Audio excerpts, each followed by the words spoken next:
Hey, everybody, it's Friday. Voices from the Edge Roundtable. How's everybody doing? Living the dream. I'm fine. How are you? Wonderful.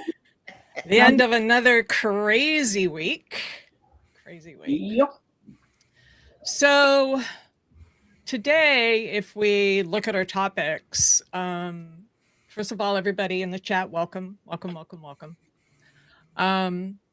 If we look at the topics, they kind of seem like three completely different stories, or four at first glance, because we have the $1 billion ballroom proposal, if you haven't heard that.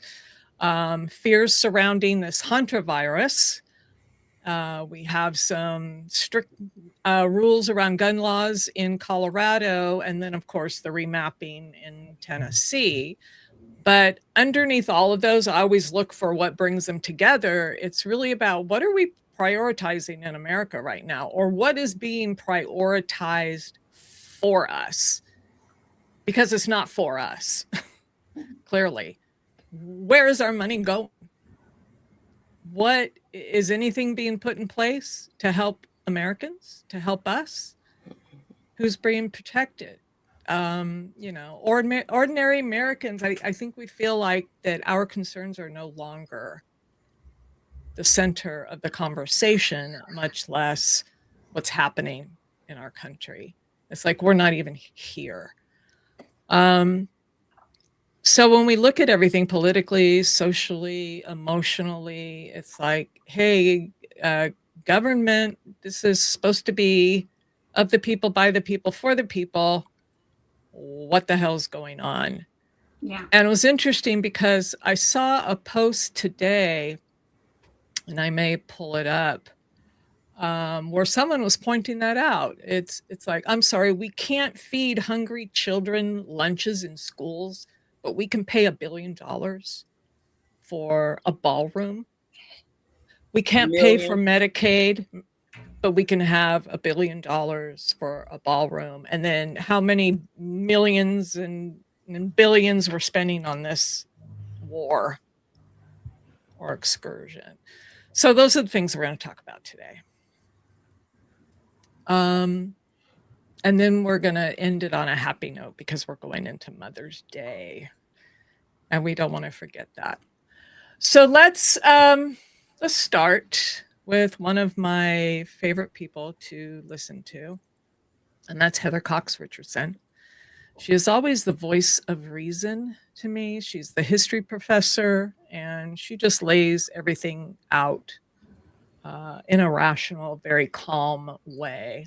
So I just want to play this very beginning part where she talks about the reconciliation bill for tonight's letter. But the thing that is just sticking in my craw, if you will, today is that the Senate Republicans introduced what they want for the budget reconciliation measure.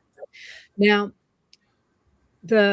remember that because of the Senate filibuster, and remember, the filibuster essentially simply says that you can't make senators stop talking. So they could theoretically talk forever and nothing would ever get voted on. So there's a system for getting rid of people talking, but it takes 60 votes. It's called cloture, takes 60 votes. And what that essentially means is that the Senate has to, even though it's supposed to be a majority institution, it really needs 60 votes to get anything through. And I'm not going to argue about that today. Just have that in the back of your minds, because the Senate realized quickly that it had to exempt certain things from that system or nothing would ever get done in the Senate. And so one of the things that they exempted were financial measures so that the government can be financed. And what that means is you cannot filibuster something like a budget reconciliation bill. So what the Republicans have done since last year is they have used budget reconciliation. And by the way, the Democrats do the same thing when they're in power, but the Republicans have taken this to a fine art. Because what they've done is they've thrown everything they possibly can into a budget reconciliation measure because they can pass it without any Democratic votes at all. The only requirement is that whatever they are passing has to have something to do with financing. And theoretically, there is the Senate parliamentarian who makes the decisions about whether or not what they're putting in that bill are okay. That's not binding, but people do tend to defer to the Senate parliamentarian. Anyway, that's what measure they advanced yesterday evening. They put forward what they would like to see in the budget reconciliation measure that they're working on right now. And what's sticking in my craw, as I say, is that one of the things in that budget reconciliation measure, and I hope you're sitting down because this one is just so over the top, is $1 billion of taxpayer money for security features in the White House, including Trump's proposed ballroom. Remember that Trump tore down the East Wing of the White House on October 20th of last year, 2 days after the No Kings rally of October 18th. It was pretty clearly just a toddler peek that he was going to go ahead and knock down some, he had received a narcissistic injury by the fact so many people turned out on October 18th to say they didn't want him in office. So he turned around 2 days later and hurt us, did something that he knew would really upset people. He knocked down the East Wing of the White House. But then he sort of turned around and said, wait, you don't have to worry because we're going to build this entirely with private money, which itself is a huge problem because what you essentially saw was a number of very wealthy individuals or corporations using that vehicle as a way to put money in Trump's pocket, essentially. But that was what he kept maintaining, is that people who didn't want the ballroom were being ridiculous because it was going to be built for free and back and forth. And, we didn't have to worry about it. It was all going to be private money and so on. Now, Senate Republicans are saying that they want to appropriate $1 billion of taxpayer money for that expletive ballroom. That to me is, in a way, a bait and switch that looks a lot like the Republican Party's ideology since the 1980s. And we're going to stop there. She goes on into history. $1 billion for this thing. And they're trying to justify it because they need better security now. They need a drone-proof roof. They need thick glass. They're building this fortress while people can't afford gas, while people can't afford groceries, while people can't afford health care. I don't know. What do you think? Let's hear from the panel. Well, to me, it just sounds like it is a bait and switch because just like the SAVE Act didn't pass. So, okay, so I'll just gut the voters' right. So that was just another way to challenge voting for people. And $1 billion, I don't trust him. I don't trust him to do nothing he's doing. And I don't know. I mean, I know why we haven't impeached him because we're not in charge yet. But right. This is another attempt for him to get it paid for. He says it's going to be public money, but yet I think that public money is really not coming in as he said it would because it's a bunch of his lies. And now he's like, oh, well, I need to get this money and get the ballroom going because there's an ulterior motive with him. Anything he does, there's always another motive than we are hearing. And then we see it, we're like, a lot of people are like, oh, okay. But us are like, what the? So I really feel that's where it's going. And, he should not have that money or anything. He said it was private donations. You know what? Make a private donation. You need $1 billion more? Ask them. Well, it's so strange, too, because he finds so many excuses for anything he puts in place. And so now it's his security. Well, come on. You know, someone could get into the White House too, you know. And what have they done about the school shootings? Yeah, You you're know, right. and the clubs that have been shot up, you know, they didn't get any special kind of treatment just because so many people not here no more. He doesn't care. He always finds a way to capitalize on some tragic incident and make it about him. Because the truth of the matter is, there was a total lack of security. First of all, they had the whole governmental succession. The whole line of succession was in one place at one time, and obviously there wasn't very good security there. But this particular event, the president always has an invitation. It's not anything that's done by the president. So to equate the two and say, well, this happened, so this is why I need my ballroom, they're not going to have the White House Correspondents' Dinner at the White House ballroom. And so it's always a red herring with him. It's always something that has absolutely nothing to do with the other. It's just a way for him to grift more money from the American people. They started at the correspondence dinner at the one building at the hotel, and then they took it over to the White House, and the same people were there that was at the correspondence dinner, and nobody got shot, neither place. No, and there was it might have been on this. Let's watch this clip and then we'll talk a little bit more. It might have been on this one. Staying in Washington after the East Wing of the White House was torn down, President Trump said again and again its replacement, a ballroom, would be entirely funded by private donations. But Republicans are now requesting about $1 billion in taxpayer money for heightened security on that ballroom after a third assassination attempt last month across town. Nancy Cordes is at the White House with details. That's the entrance to the new ballroom that's being built. At an event for military mothers today, President Trump raved about the new ballroom going up just a few feet away. If you hear any pounding noises, the pile drivers are out. He did not mention the new controversy swirling over this, a funding bill drafted by Republican Senator Chuck Grassley that would provide up to $1 billion for security adjustments and upgrades related to the ballroom project. Trump has long insisted the ballroom would be free for taxpayers. I'm paying for it. The country's not, and that's an expensive ballroom. The bill does say that none of the funds may be used for non-security elements of the project. But Democrats argue that's irrelevant since the plans call for a drone-proof roof and 6-inch thick glass windows.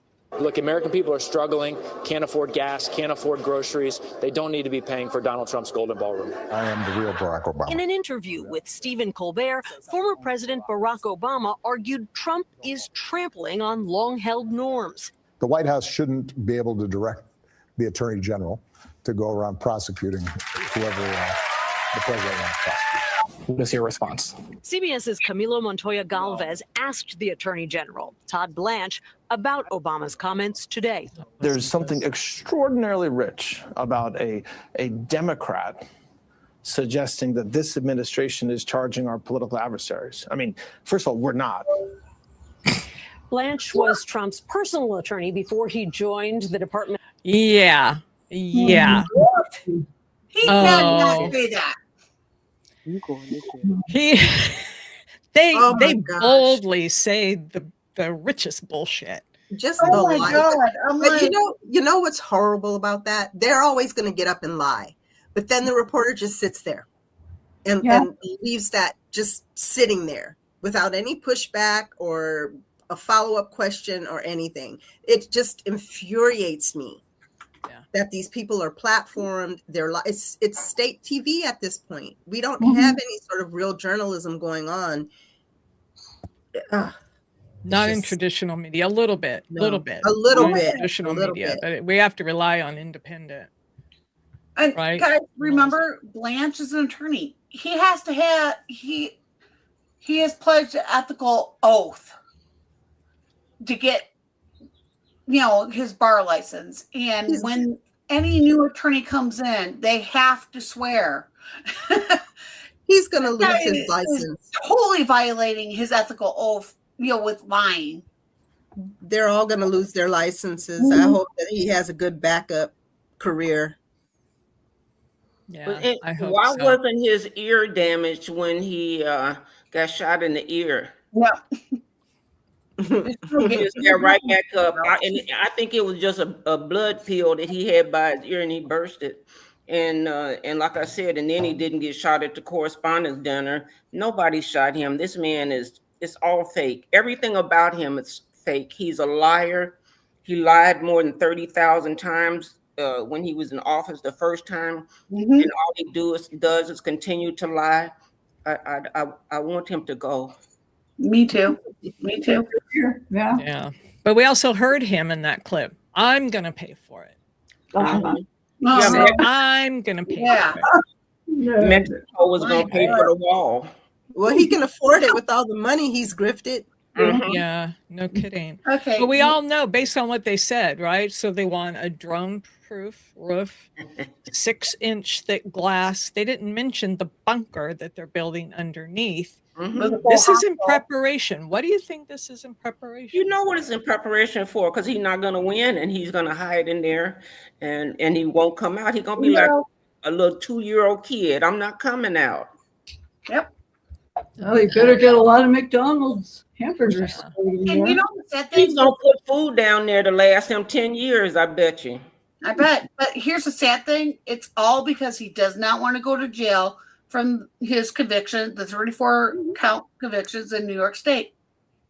That's what they always forget to mention when they complain about Biden's DOJ going after him, is because he committed crimes. That's right. And August, anyone in the comments? So do we have what are our viewers saying? Did something. Yanni said Mike Tyson's teeth did more damage than right. That is on point. Yeah. So we're talking about shootings, right? And this will lead right into Andrea's topic, because we were talking about that before the show a little bit.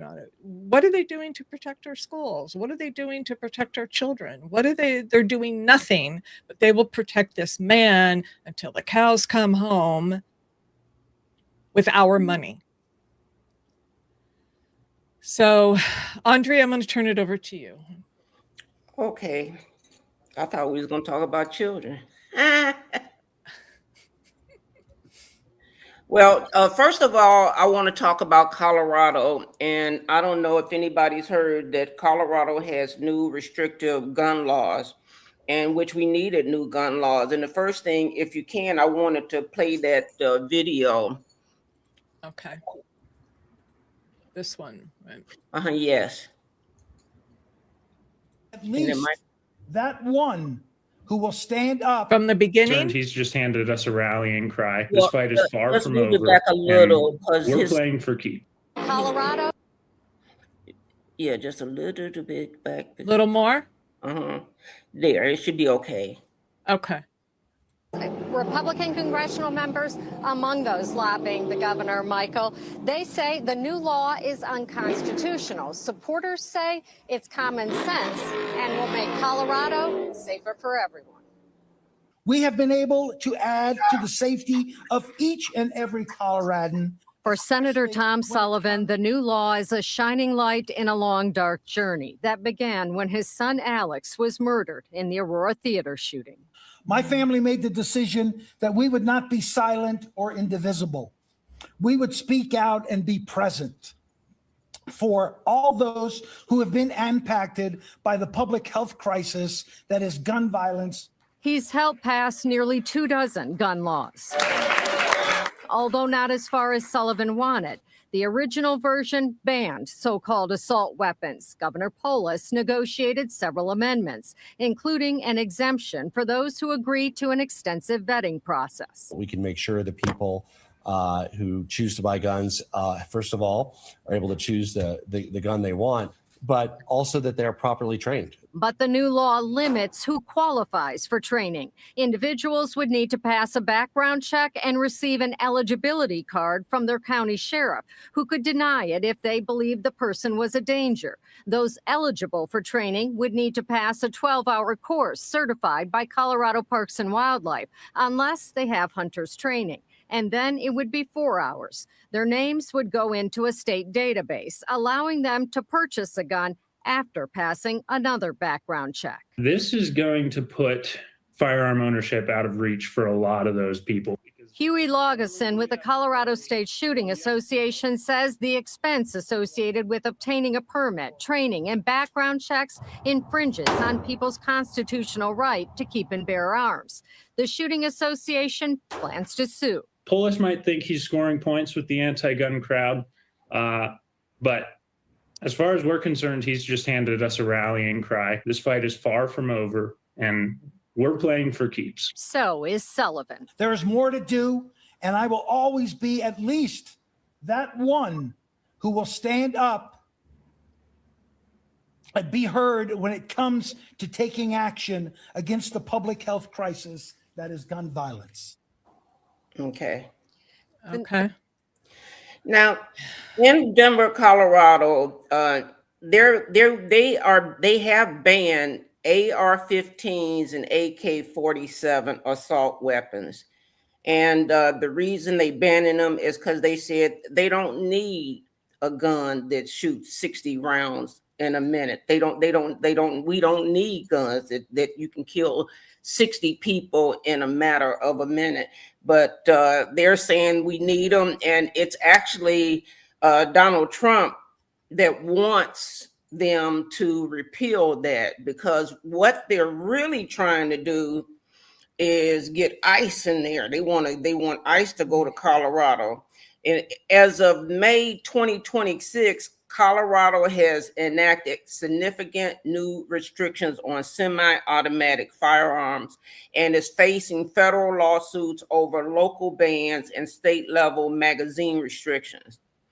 A law in 2025 is called the SB 25003, effectively bans the sale and transfer of many semi-automatic rifles and shotguns, while the city of Denver is defending its longstanding local assault weapons ban against the Department of Justice. The Department of Justice in Denver says its 1989 city ordinance that bans the possession of certain assault weapons, including, again, AR-15 style rifles. Now, the Department of Justice, it gets confusing, lawsuit against the state is also challenging Colorado's 2013 state law that bans high capacity magazines. This one is over 15 rounds, arguing they are commonly used and protected by the Second Amendment. Denver officials have stated they will not repeal their local ban, asserting it is essential for public safety and that only a small fraction of guns recovered in the city are assault style weapons. Another thing they're doing is you can't bring assault style weapons to Colorado either. You can't bring them from another state. And again, they told you in the video, they're having training for people that are qualified to have certain types of weapons. They have to go through a training, which is $200. And I don't think $200 is that much money, because they spend $200 on weed in Colorado. Sure. So, $200 is nothing in Colorado, and the cost of living is very high there in Colorado. So Colorado officials defend the laws as necessary for public safety. And I agree, we don't need these type of weapons. We've never needed these type of weapons. And I don't know if anybody remembers in Las Vegas when the man stood in the hotel and shot all of those people. Of course. I don't know why we need all these guns. And I remember in Australia when they had this shooting with once before, they banned every weapon. You can't even have guns in Australia. So Same But with it didn't stop anything though, because the criminals don't follow the rules. That's right. But it has But stopped it in Australia, but it hasn't stopped it in the United States. We are the most dangerous country in the world, really. oh, absolutely. Yeah. So I don't know why. I don't know why we always feel like we got to shoot everybody. You know, I think that if I, you know, that we should be able to talk about stuff instead of I just pull out a gun and shoot you. That didn't When you've solve. been done, when you're doing wrong, don't nobody want to talk no more. They just want to get it over with. That talking's done. That's antiquated. Well, see, and the Indians, that's why they had the peace pipe. We just sit down and we can smoke some weed and we can get peaceable about this. We don't have to shoot nobody. But just the men that got to do it, not the women. Weed or peyote. Yeah, one of the two. But you know, Andre, you know, down in Texas, that you know, with Governor, you know, Greg Hot Wheels Abbott, he wound up getting rid of any of the training mandates and certification mandates That's down right. in Texas. And what happened after that? Uvalde and Allen Park Outlet Mall. And what kills me with that, you know, I really was hurting for both, but I was actually in the area of the Allen Park Outlet Mall when it happened. And one of my daughter's friends, now, you know, her roommate's husband, which is good, he was working there at the same time, you know, and this guy, you know, had AR-15. He had no business having one, but because he was over 18, doesn't have a criminal record, no training, no certifications are needed. Go have fun. Same with the 18-year-old. They let you have children like that, so why won't they let you have a gun? I'm not going to be naive. I'm sorry to cut you off, but I'm not going to be naive about this. And in Colorado, they are the biggest one. They've had more mass shootings to me than anybody. You had Aurora, you had, of course, Columbine, the grocery store. They got a problem out there in Denver where they were having some. You have to look it up. It was a thing going on within the school system, and so I worry about Colorado. And since they've had the ban, that's what I'm saying. They have not been having these shootings, but now again they want to repeal the ban, and I don't think it should be repealed. I think they'll end up having the guns. I think even if they don't, I hate to say it, until they're not going to be able to stop the person who doesn't care about that. So everybody who's going to the meetings and certifying themselves probably on the up and up. And I don't, maybe they just want the gun, but I feel like the person who's going to do harm with it either will show up and be disingenuous, or they will not show up at all and have access to it. And you can't bring it over the state lines, but who's going to stop me? Well, the thing about it is, they have all that highway, the patrollers. What is it they call it when you go through them lines? You go through them in Colorado, state Customs, inspections, and state inspections where you go through when you go to Colorado, and but I don't understand, because you can already have, you know, a regular gun. You just don't have access to automatic guns that kill so many people at one time. And to me, that should be sufficient. If somebody was breaking down the door at your house, you know, I think if you shot him once or twice, you know, he incapacitated. But you don't need to shoot him until he turned into dog meat. And you don't need him for hunting either. You know, that's the other thing. It's like, oh, well, we're gonna go hunt. No, I live in Michigan. That would destroy the deer, destroy anything you're trying to do. You can't even eat it then. Yeah, you can't even eat it. And the hunters that are here are looking to shoot to have venison for food, you know, and that's the reason. But these same ones that want their kid to have an AR-15. I live in Indiana my whole life, pretty much, and other than traveling, and I feel like in the Midwest, it's guns, guns, guns, especially in the rural communities. I'm in a community now where I'm in a big MAGA community, I think. Well, I say in the area, and there's a lot of things going on. There's a lot of little ammo shops and gun shops here and there. They got more than that than food. But and so I think it depends on the mentality. And I think they don't think, well, it won't be my child, or it won't be my nephew, or it won't be my brother. So we could practice and we can have these things, but we don't want these bad actors to have them. But the thing is, you don't know who the bad actors are. Well, so see, and one of the reasons that I've heard that they want these automatic weapons is, say if something really happened and we had this civil war, and then say black people don't have access, black or brown people don't have access to food, and if you try to go get some food off their land, they want to shoot everybody. Exactly. They're going to shoot everybody. Ain't gonna want to. They just want it for their protection, not. I mean, for us not to be able to eat and starve us to death. That's what they're trying to do. Well, there's no purpose for military style weapons in the hands of a citizen. Yeah. There just isn't. And if you live in rural Montana and you have grizzly bears, yeah, you might want a rifle or a shotgun, or, you know, for protection, or like you said, Lori, for hunting. But I think, Andrea, you hit the point. They want these guns for protection. Yeah. Supposed to be this militia, right, according to our Constitution. And that's if something were to happen and the country fell, that they had these types of weapons. A well-regulated militia. Well-regulated militia. Yeah.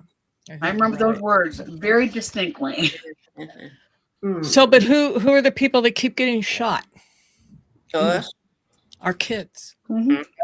No. The kids, black and brown people, and look, you know, and we're building cages. We want assault weapons. You know, these cages, they hold up to 10,000 people.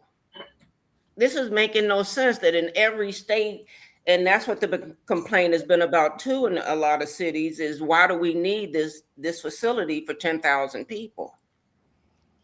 Yeah, we're bringing concentration camps. Criminals. They said we're bringing the criminals to their town. We're a mess. They're supposed to be deporting. They are saying that here in Indiana. Yeah, they said we're bringing them. We all know. We're not getting rid of them. They want to use them to have people to work the land, I believe. Since they can't get us to do it, they trying their best to get us to do it, but we're not going back. I don't know. Yeah, that's an ongoing topic that continues to fester. That's my continues word. to. That's a great word, Anitra. Thank you. Looking for it. What year are we at again? 2026. What was that? August. There was a comment. Who put that up with the stats? Was it for April? I thought that was. Oh yeah, that there were 30 plus mass shootings and 24 school shootings, I think, in April. I don't see it. Yeah. You just can't never see them because either he's doing something or the body count for how many killed is not high enough for them to bother with. It was at Lizzie. Yeah, got it. There, yeah. 24 school shootings and 30 plus mass shootings altogether in April. Wow. Mm-hmm. They don't even talk about them anymore. No. It's just like, oh, another shooting. The babies that died 2 weeks ago. You don't hear nothing about them. Because Trump's in control of the news, the weather. He's saturating everything. Who has how many jobs? You know, they don't even tell you how many people are unemployed anymore. And for African American and brown people, this is the highest it's been in years. It's gonna get higher. All right, thank you, Andrea. Good topic for us to keep our eye on. Anitra, since you're here, I'm going to move to your topic. Let's talk about Tennessee. Tennessee, like the song used to say.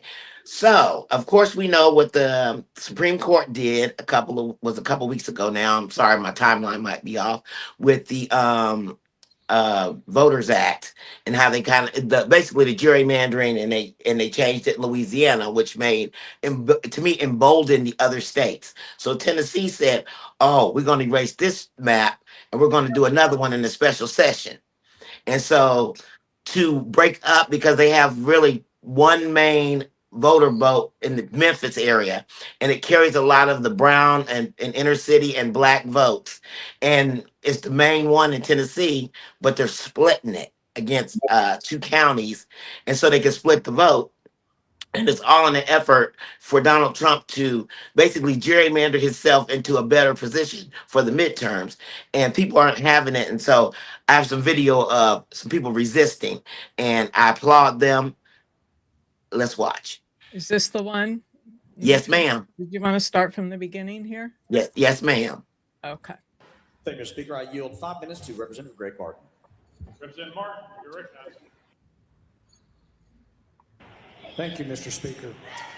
Let's remind ourselves that while we're here in this special session. Mr. Sherford, please go out that balcony over there. Please go out the balcony.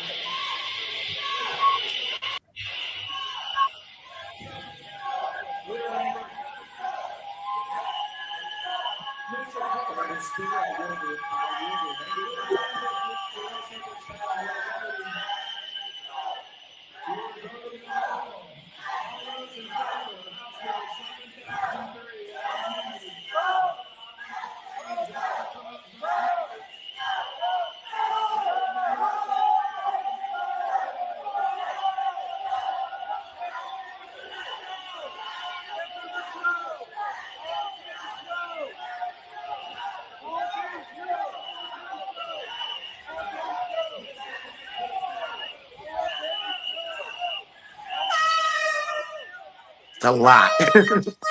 Wow. They did it. For them.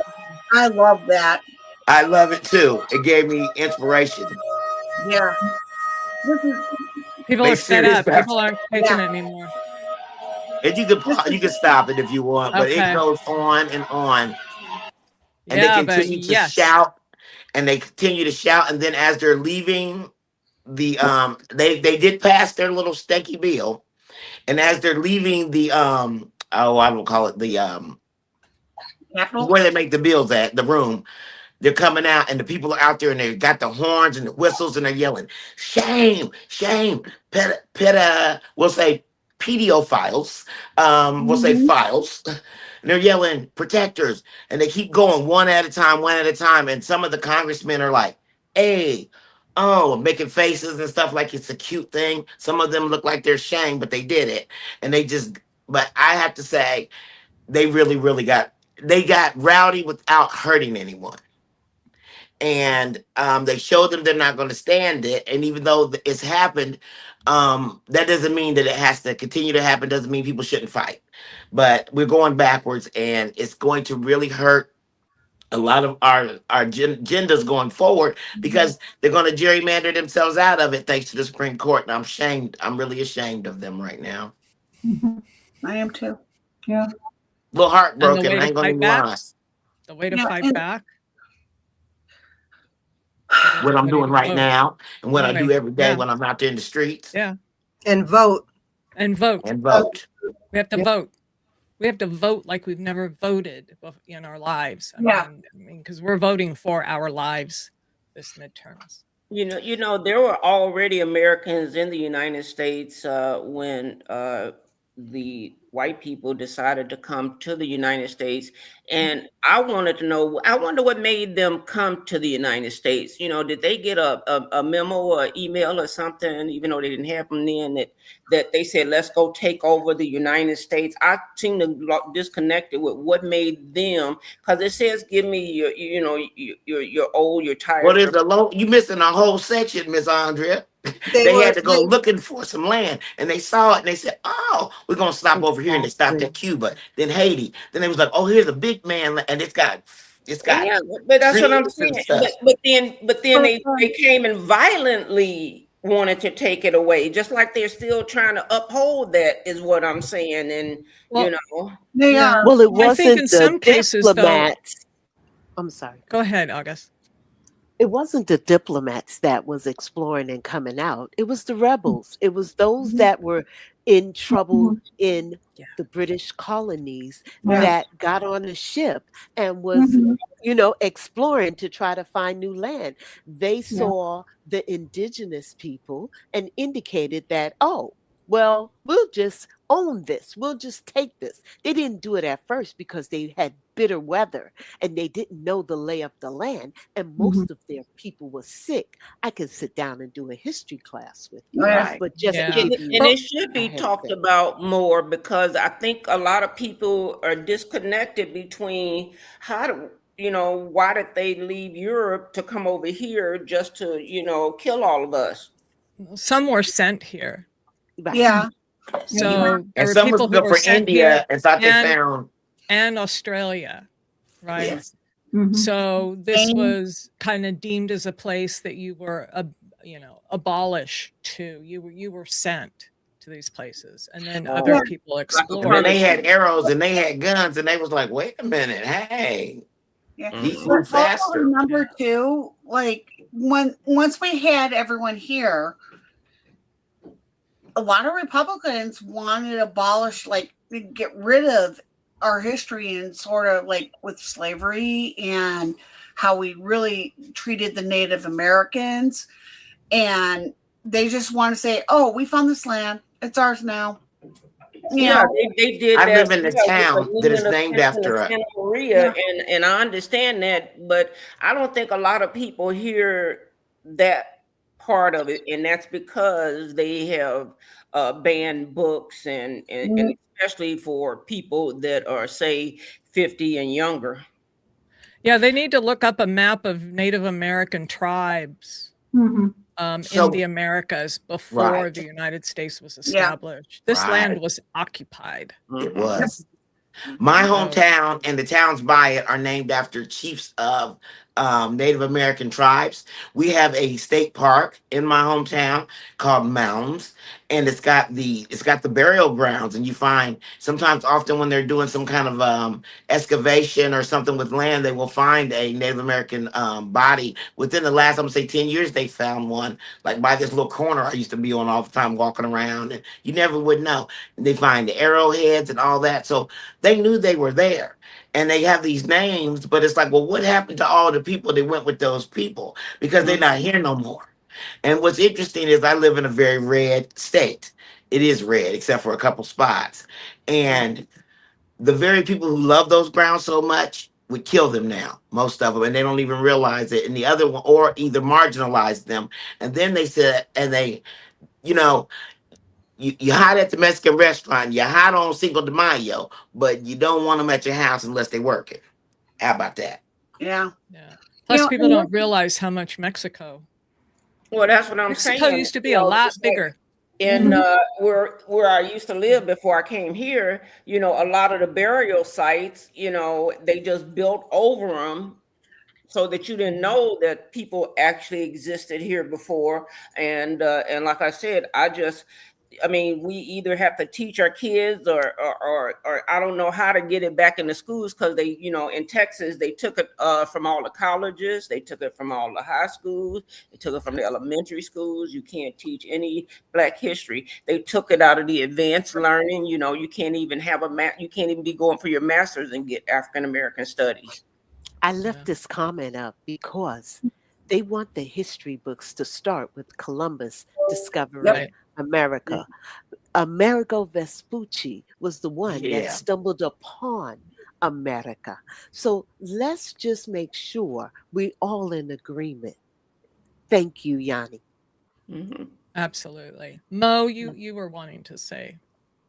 No, I was just saying, actually what Anitra was talking about, what's going on in Tennessee and what we're seeing, this wave of redistricting and gerrymandering in the South.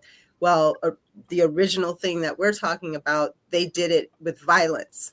They took it with violence. Now they're taking it through legislation, but it's just as violent as them taking it with guns and rifles and everything else. So now they're just because they feel like they're passing laws that they're not committing violence against people. And that's exactly what they're doing. And that's why they need, like I said, that's why they want all of these assault weapons. But they All of also want to do it through paper. She said, I think she's saying on both sides. So why not? And they're attacking us, and they want us dead. I hate to say it. They want the brown and black people all dead. They minimized, do. and the poor, and and who they deem as dumb or not in the clip, and they want to minimize us. And so you could do it through legislation and annihilation. Yep. I had hope for Virginia, but it looks like their Supreme Court shot it down. Yep. I don't know how it was voted on. Well, what they're doing, the case that was brought, and there's still hope because it may not go through. Supposedly, they said that the way that they did it, the way that they worded it on the ballot, there was something not right or not lawful. So they're trying to overturn it on a technicality. Right. And so probably depending on the courts and depending on who's hearing this, it could still happen. Right. But at the same time, given everything that's been going on, chances are it may not happen. It may not happen. But that was the case that they brought. They said that something about the wording on the ballot was not right. They always try to find the loophole. Okay. A lot of our treaties and things are done at the very final stages in French. They're written because Americans have so many different variations of what something can mean. It can be misconstrued. So the French is what you do and what you don't do. You know what I'm saying? You either did it or you didn't do it. It's very concrete. There's not a lot of waffle room, so they tend to write it in the final print in French. This is what I was learning about. So that there's no waffle room for this mess like this. It's what it means. It is what it says. There's no three ways to interpret it. Exactly. Interesting. Yeah. All right. So that's another thing we just have to keep our eye on. So Laura, I think you mentioned it, talking about Christopher Columbus bringing diseases to the country, right? Well, we have a cruise ship. And we have something called the Hantavirus. So we're going to talk about that just for a little bit, and then we'll move on to August on the Move. But this was an update. I had a couple of other videos about what it is, blah, blah, blah. This is the latest update. Einiger and epidemiologist Anne Ramoyne. She's a professor at the UCLA Fielding School of Public Health. Josh, first, what is the status of this ship this morning? Well, the ship, Anna, is motoring its way into its destination in the Canary Islands in Spain. And actually, people there are not thrilled. And we can show video right now of protests that happened this morning in the Canary Islands as people are trying to prevent the disembarkation of these passengers from this ship. Look, Anna, we've been through this. We've all seen this movie before with COVID, and it's definitely a different virus, but it certainly raises questions about how things work now in terms of virus prevention on a ship 6 years after COVID. We can show you the route that the ship took. It departed April 1st from southern Argentina, and then the first passenger died on April 11th. But then it was about a couple weeks after that they stopped and allowed people off the ship. About 24 of them were allowed to disembark and then travel to wherever they chose to go. And it was only about a week after that a passenger was actually diagnosed, and there was a case that was confirmed with hantavirus. But none of the passengers who disembarked provided any kind of contact tracing. Were asked to do that. And so it's been up to health authorities to try to track them down. At least 8 of those people are Americans in 5 different states across the U.S. They are said to be doing okay, but it's, of course, very concerning. Professor, as I understand it, this is a rare strain of hantavirus, the Andes strain. People are, of course, scared as we see these protests in Spain and in the Canary Islands. What do we know about this particular strain and treatments? Well, this strain, the Andes strain, is the one hantavirus that can actually spread from person to person. And so that's why we're doing all of the contact tracing and making sure that we understand who has potentially been exposed, and either isolating those people who are sick, quarantining those people who've been exposed here. In terms of treatments, it's supportive care. And the earlier that you can get care to somebody who becomes symptomatic, the better the outcomes are likely to be. Josh, what do we know about the origin, how and where people contracted this virus? As far as I know, that's still a mystery. We're waiting for authorities to provide that information. I mean, it was somebody who was on the ship, whether contracted it at the origination point in Argentina, or perhaps it was on the ship already, a crew member. That much is unclear as far as we know. We do know that the National Institutes of Health, the CDC, put out a statement basically suggesting that Americans are not in any danger through all of this. There are 5 states right now that are monitoring. There's the statement. The risk to the American public there at the bottom there is very low, according to the director of the United States National Institutes of Health. Those are the 5 states you're looking at there: California, Arizona, Texas, Georgia, and Virginia. California has at least one, but some number of people that have not yet confirmed. The other states there are 2 states with at least 2 people who came off that ship. But again, we're told that they're okay and they're quarantining. And that was Texas. But it does raise Right. a lot of questions about how the system I know, that works first after thing. all we learned, several. So I'll pull up there what I listened to, but I listened to several of these. It's supposedly a 6-week incubation period. So these people can heard present 8. without symptoms. You heard 8? Right. Yeah, I heard 8. I heard it also. Yeah. Yeah, they said 80. I heard them too. And I heard sometimes, 6, but still, that's a long time. well, they're negligent in the epidemiology part. I know, I mean, I'm sure everybody's not just a lay person, but I do know a little bit about it. And the thing about it is once they let the people out, they lost control of it. They could say they're tracking or whatever, but you could track who you want to track. But it's that one immunocompromised person, or it's that one person who you spend a little extra time with in the bathroom, or they went in the stall after you that you don't know. So once they let them off the ship, they lost control of the virus. And what people, I don't know if people know it, but a virus teaches another virus. It'll teach the same kind of virus how to mutate. And that's why you have these strands. So now you have it out there, it can mutate to save itself because it wants to live. So we don't know. And they can say it's a small area, you got to be in close proximity, but there is a flight attendant that is hospitalized now that was in contact with one of them. So we don't know. They had to take a flight in order to get back home. But I just want to say, they're trying to keep the worry down. So they will say anything so that there is not mass panic. But folks, panic because, as Anitra indicated, the mutation is the bad part about this. And people do not wash their hands. So be mindful of it and take care of yourself. Well, and I think Angry Army Vet posted up earlier, it's hard to trust anything they say at this point. Yes, exactly. And they've gotten rid of the scientists. Right. And they pull us out of the WHO? They pulled us out of WHO. So again, what are the priorities for the American people?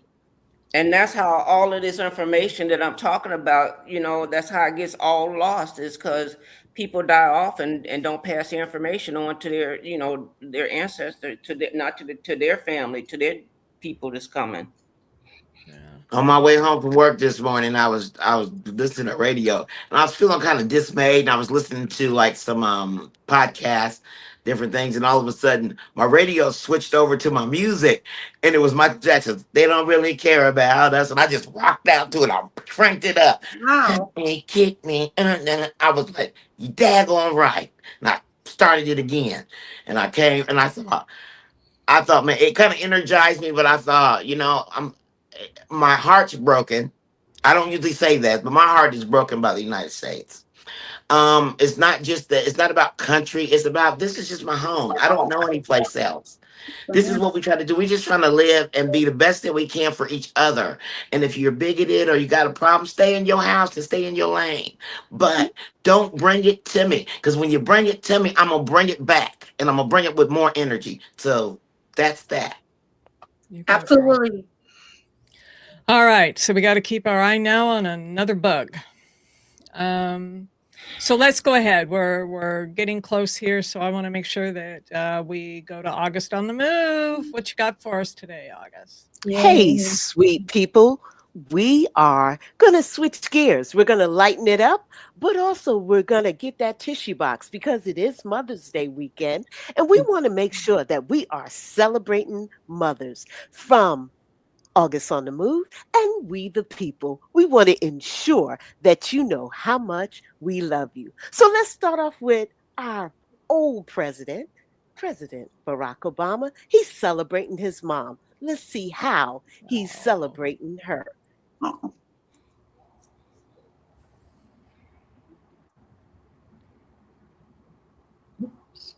It's a silent celebration. Didn't live to see me as president, but she was reflected in everything I did. Barack Obama is sharing the heartfelt way he is honoring his mom in the upcoming Obama Presidential Center. During an interview which aired on Today, May 6th, with Jenna Bush Hager, though originally conducted in April, the former president explained that an area of the campus will include a water terrace named in honor of his late mom, Ann Dunham. It's a fountain that's designed where kids can run in and out of the fountain and play in it and splash in it. And she loved kids. Dunham passed away in 1995 at age 52, 13 years before her son was elected president in 2008. Obama additionally reflected on what his mom instilled in him.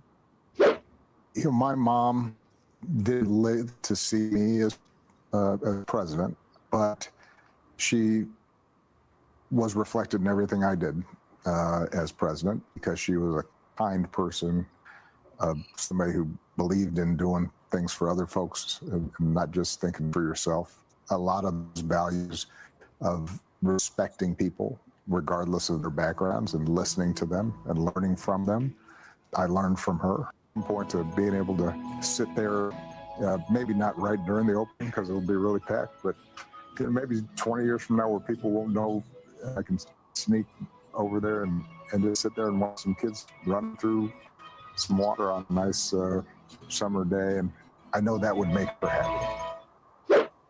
The 19-acre campus will additionally include a public library, a museum, community spaces, public art, and recording studios, and even more places to engage in activities as well as sports. We got that playground for kids to play in. Hey! All right. That was fantastic. And a community garden following up on what Michelle did. And a basketball court and a gym, because I think sports are central to who we are. And an auditorium where public speakers will come in, and young people who are bringing about change in their communities can come together and convene and learn and practice civic leadership. The Obama Presidential Center, located on Chicago's South Side, opens on Juneteenth this summer.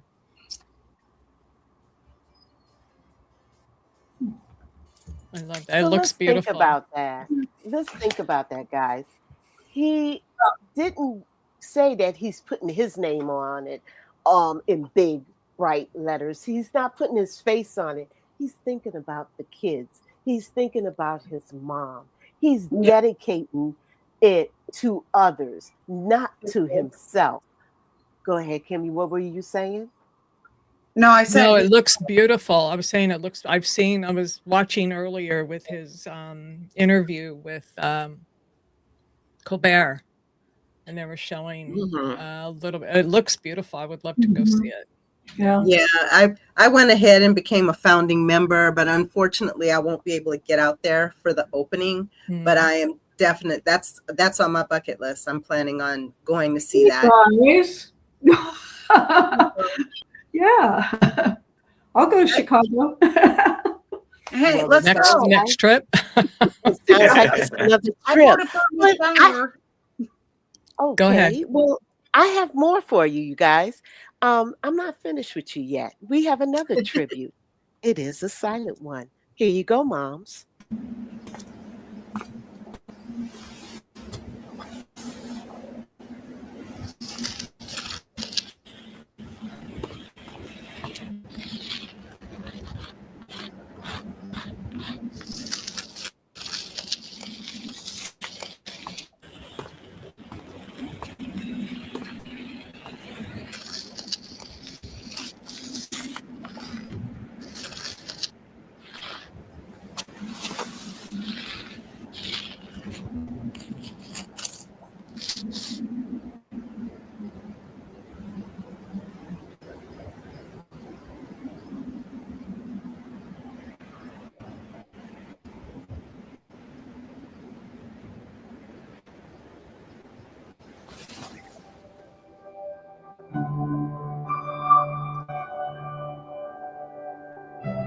Simply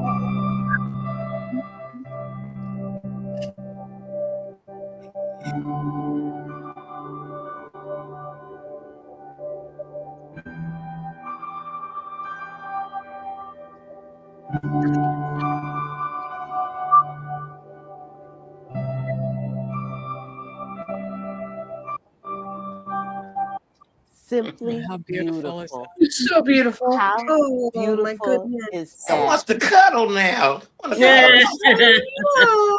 Well, Mhm, that's so cute. well, let's keep it It's so going. beautiful. It was beautiful. But you haven't seen anything else. Now I have to make you laugh because I'm gonna bring you the kid president. Let's see what he has to say. Oh, no.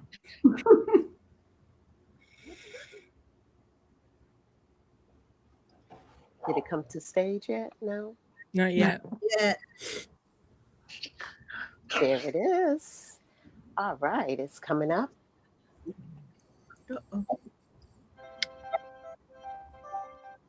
Mom! Best word in the world. No matter what language you say it in. Mer, mutter, madre, okasan. It's all mom. Even your name is great. If you reverse it, it sounds the same. Mom! See, that's how awesome you are. You even sound good backwards. That's why moms have to stick together. Because if you don't, we're gonna take over. And you don't want us kids taking over. And you gotta take it easy on yourself, moms. Don't judge Judy each other or battle another mom because she makes a different choice with her kid. I heard she's still breastfeeding.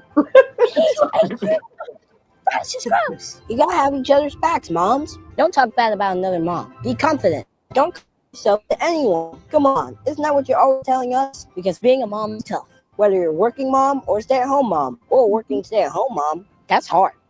I can't do that. Especially when it's your turn to bring the gluten-free, sugar-free, peanut-free, taste-free cookies to school. Is that even possible? What is this? What is on it? Oh, can I throw it up? It's impossible for you to make a cookie out of kale. I'm your mom for support each other. Help each other make good cookies. Why do moms feel that they have to be perfect? Nobody's perfect. I mean, except me. I'm always perfect. Maybe not always. You just gotta be you. You know what a perfect mom looks like? Look in the mirror. The world's awesome because you're in it. This kids just want to say, thank you, moms. Thank you for handling everything. Like all the poop. Just gotta tighten up that gut and let it slide out. And all the throw up.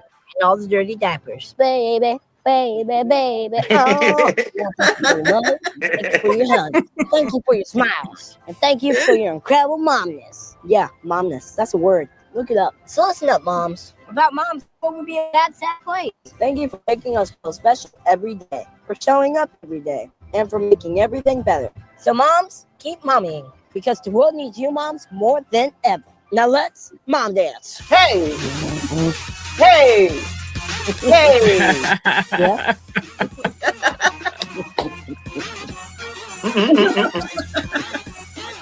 KP out. Ah, Oh my gosh. thank Using you. swag. And August would like to close out. Hopefully, I was able to make you smile. I have one last tribute, and here you go, moms. You are our shining stars. Thank you for showing up. Thank you for being who you are. And always remember this. So get your tissue box ready because it's about to go down. As soon as I could pull it. Come on up. My tissue. Give me a second. Here it is. All right. Let's add it to the stage. And here you go, moms. Enjoy.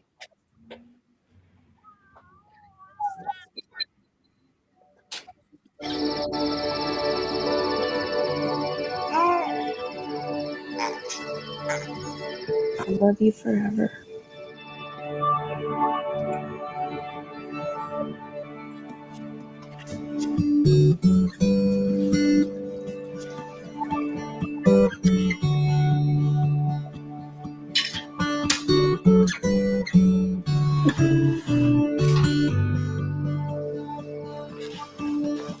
I love you forever.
Wait, let's get a pick.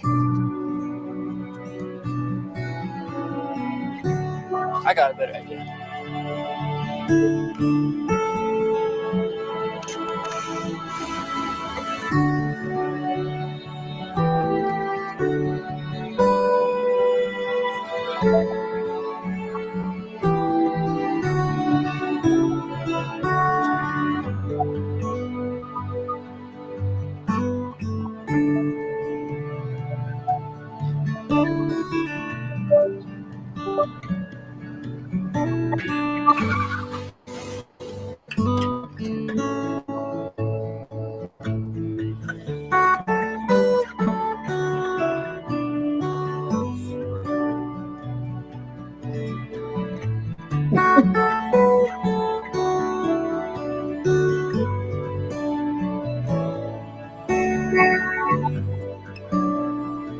I love you.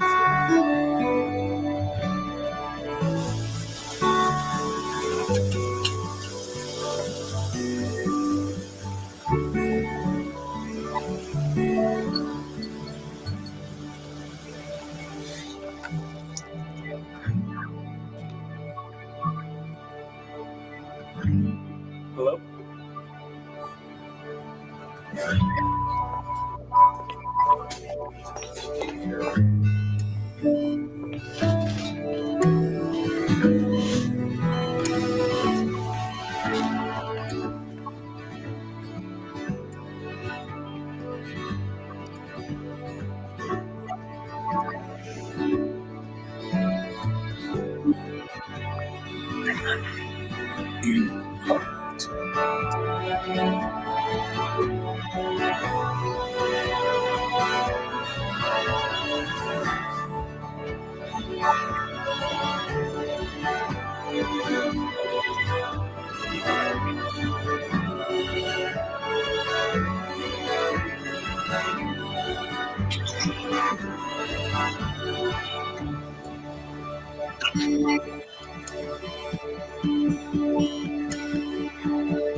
Forever.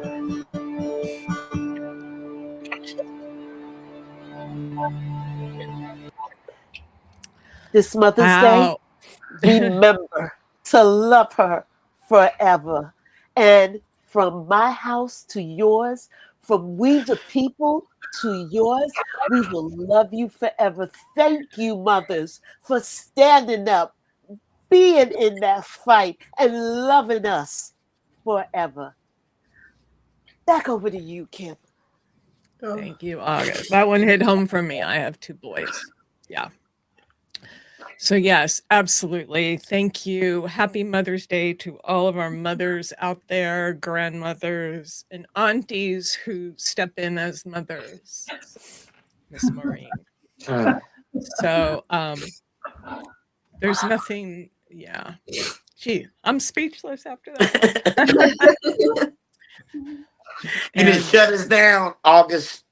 Yeah. We see you, we appreciate you, we celebrate you, and we honor you. Always know how much you matter. Absolutely. So, Andrea, I'm going to save your funnies for next week because I think this is where we need to end it today. Yeah. All mommies, have a wonderful, wonderful Mother's Day. Kiss those Happy babies. Mother's Day. I don't care how big they are. Mm. Mine's 40 and 30, and I. So, My babies have babies, but they're still my babies. yeah. I still have my mommy, and my kids have their mommy, so I'm going to celebrate. Blessing. All right, everybody, we love you. Thank you so much for joining us today, for your ongoing support. And we will be back next week, Tuesday, Wednesday, and Friday. Please like and subscribe, share. We also did our broadcasts from Instagram and Substack today. So Oh, we're branching out. Yeah. So thank you, thank you, thank you. Have a great weekend. We'll see ya next week. Bye-bye. Love ya. Thank you. Love you. We the people unite.